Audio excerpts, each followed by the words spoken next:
एक गरीब कोलंबियन लड़का जो 2 वक्त के खाने के लिए पहले छोटी-मोटी चोरी, स्मगलिंग करता था, फिर उसने कदम रखा एक ऐसे फील्ड में जिससे वो दिन के 4000 करोड़ कमाने लगा।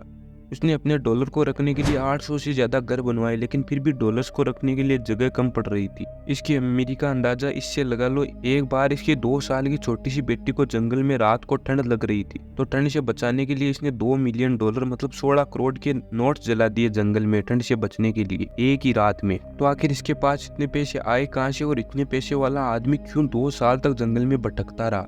और फिर कोलंबियन और अमेरिकन आर्मी ने मिलकर इसे गोलियों से मार दिया। इसने कोलंबिया की धरती को खून से लाल कर दिया। इसने कभी जज तो कभी पॉलिटिशियन और कभी पुलिस वालों को, ऐसे करते करते 4000 से ज्यादा लोगों को मार दिया। आखिर क्यों? फिर भी कोलंबियन देश के लोग इसे हीरो मानते थे। यह आदमी कोई और नहीं बल्कि वर्ल्ड का सबसे बड़ा ड्रग माफिया, कोकेन का बादशाह है, पाब्लो एस्कोबार।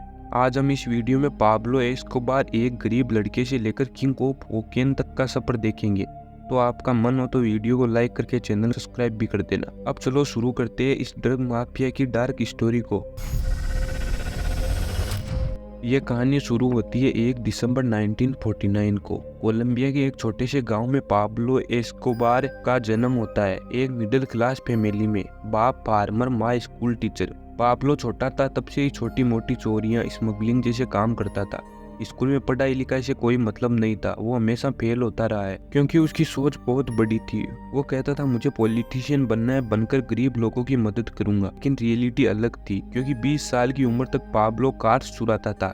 एक बार उसे लॉटरी टिकट खरीद कर उसके नंबर चेंज करती है। चीटिंग से वो उसे जीत गया। ये थी उसकी पहली बड़ी केस। जब उसके पास थोड़े पैसे हो गए तो वो रियल एस्टेट में घुस गया और पॉलिटिशियन को रिश्वत देकर जंगल की जमीन अपने नाम करवाने लग गया। सस्ते में जमीन खरीदता और महंगे में बेचता। फिर कुछ टाइम बाद उसने कोलंबिया की एक मेडिलिन सिटी में एक छोटी सी गैंग बनाई जिसका नाम ओपिसिना द एनविगाडो था, जो प्रोटेक्शन मनी वसूलता था।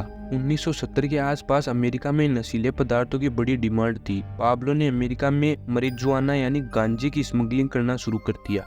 फिर उसे पता चला सफेद पाउडर यानी कोकेन का। अगर वो गांजे की जगह कोकेन की स्मगलिंग करे तो उसका प्रॉफिट 50 गुना बढ़ जाएगा। और कोलंबिया में तो कोका प्लांट बहुत था। ये एक ऐसा प्लांट है जिससे कोकेन बनता है। तो पाब्लो ने जंगल में बड़े बड़े फार्म बना दिए और उसमें कोकेन बनाने लगा। अब पाब्लो ने कोलंबिया के 4 सबसे बड़े कोकेन स्मगलर से हाथ मिला लिया। ये चारों कार्टेल कोकेन का 80% सप्लाई अमेरिका को करते थे ये अकेले। अब 1980 के आसपास पाब्लो का टर्नओवर था $420 मिलियन। ये हर हफ्ते अमेरिका को 15 टन कोकेन सप्लाई कर देता था। 1 किलो कोकेन अमेरिका में $50,000 से $1,00,000 तक बिकता था और ये 7 दिन में 15 टन सप्लाई कर देता था। और ये सब 1980 के आसपास की बात है।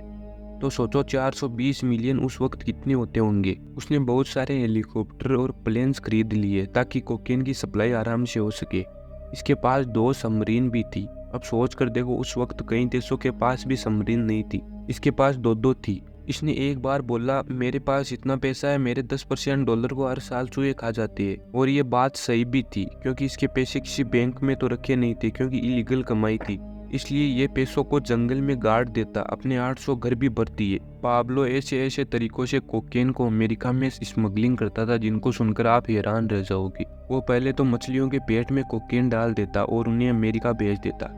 फिर ये बात लीक हो गई और उसका माल पकड़ा जाने लगा, तो उसने दूसरी जगह दिमाग लगाया। अब वो जींस पैंट अमेरिका में बेचने लगा। ये कोई नॉर्मल पैंट नहीं थी। इन पैंट को कोकेन गोल में भिगोया जाता और फिर सूख जाती तो अमेरिका सप्लाई कर देता। वहाँ पर पाब्लो के आदमी इन पैंट्स को केमिकल में डालकर कोकेन निकाल लेते।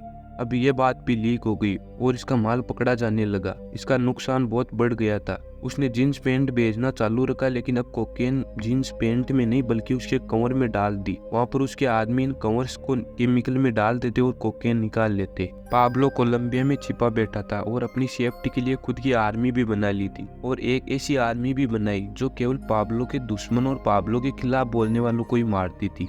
अब इसका एम्पायर बहुत बड़ा हो गया था और पाब्लो ने एक पॉलिसी शुरू की, प्लेटो ओ प्लोमा, यानी या तो रिश्वत लो नहीं तो गोली। इसके एम्पायर में अगर कोई रिश्वत नहीं लेता तो उसे मार दिया जाता था। अब जैसे जैसे पाब्लो का एम्पायर बढ़ने लगा, उसे डर भी लगना शुरू हो गया। उसने सोचा मैं तभी सेफ रह सकता हूँ जब मेरा साथ कोलंबिया की गवर्नमेंट दे।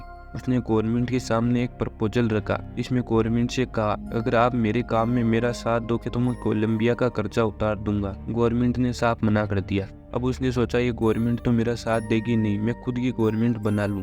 तो उसने गरीब लोगों के लिए 30,000 से ज्यादा घर बनवाए, गरीबों को पैसे बांटे, स्कूल और हॉस्पिटल्स बनवाए, बहुत बढ़िया बढ़िया काम किए। और 1992 में पाब्लो को कोलंबिया के कांग्रेस में सीट मिल गई और वो जीत भी गया। फिर उसे 2 साल के अंदर अंदर इस्तीफा देना पड़ा, क्योंकि एंटी कांग्रेस लोगों ने देश के सामने पाब्लो के काले कामों का पर्दाफाश कर दिया। अब आसपास के देश पाब्लो से बहुत परेशान हो चुके थे और सब मिलकर कोलंबियन गवर्नमेंट पर प्रेशर बनाना शुरू कर दिया पाब्लो को अरेस्ट करने के लिए। कोलंबियन गवर्नमेंट उसे सरेंडर करने को कहती है और पाब्लो मान जाता है, लेकिन उसने 2 शर्तें रखी। फर्स्ट, मुझे अरेस्ट करके अमेरिका नहीं भेजोगे, और दूसरी शर्त, मैं अपनी जेल खुद बनवाऊंगा। कोलंबियन गवर्नमेंट पर प्रेशर बहुत था, इसलिए इन शर्तों को मान लिया जाता है। इस जेल का नाम था ला कैथेड्रल। ये जेल नहीं पैलेस था। इसमें फुटबॉल फील्ड, वाटरफॉल, एलिपेड सब कुछ था। यहाँ पर पुलिस को आने की इजाजत नहीं थी, इसलिए पाब्लो ने अपनी जेल से अपना काम चालू रखा। अब फिर से देश और गवर्नमेंट दोनों परेशान। गवर्नमेंट ने डिसाइड किया पाब्लो को अपनी जेल में शिफ्ट करेंगे। इस बात का पाब्लो को पता चल गया और वो 500 गार्ड के साथ वहां से जंगल में फरार हो गया। 1992 के दिसंबर में पाब्लो ला कैथेड्रल जेल से भाग चुका था। कोलंबियन और अमेरिकन आर्मी मिलकर एक मिशन शुरू करती है पाब्लो को ढूंढने का, और इसका नाम था सर्च ब्लॉक। ये मिशन 24 घंटे चालू रहता था। उसका मोबाइल ट्रेस करने की कोशिश करते रहते थे। पाब्लो 2 साल तक छुपा रहा। फिर एक दिन उसका मोबाइल ट्रेस हो गया। इस कॉल में उसने माँ से बोला, माँ मैं ठीक हूँ। यही उसकी सबसे बड़ी गलती थी। मेडेलिन के छोटे से मोहल्ले में पाब्लो छुपा बैठा था। रातों रात आर्मी वहां पहुंच गई और एक स्नाइपर से गोलियां चलती है। वो उस समय छत पर बैठा था, व्हाइट टी शर्ट और शॉर्ट्स में। आर्मी ने 57 राउंड चलाए और पाब्लो को 7 गोली लगी। वो गिर गया और मर गया। उम्र 44 साल। आर्मी का ऑपरेशन सर्च ब्लॉक यहीं खत्म होता है और ये वीडियो भी। तो आज के लिए इतना ही, मिलते हैं किसी नेक्स्ट वीडियो में। तब तक के लिए बाय बाय।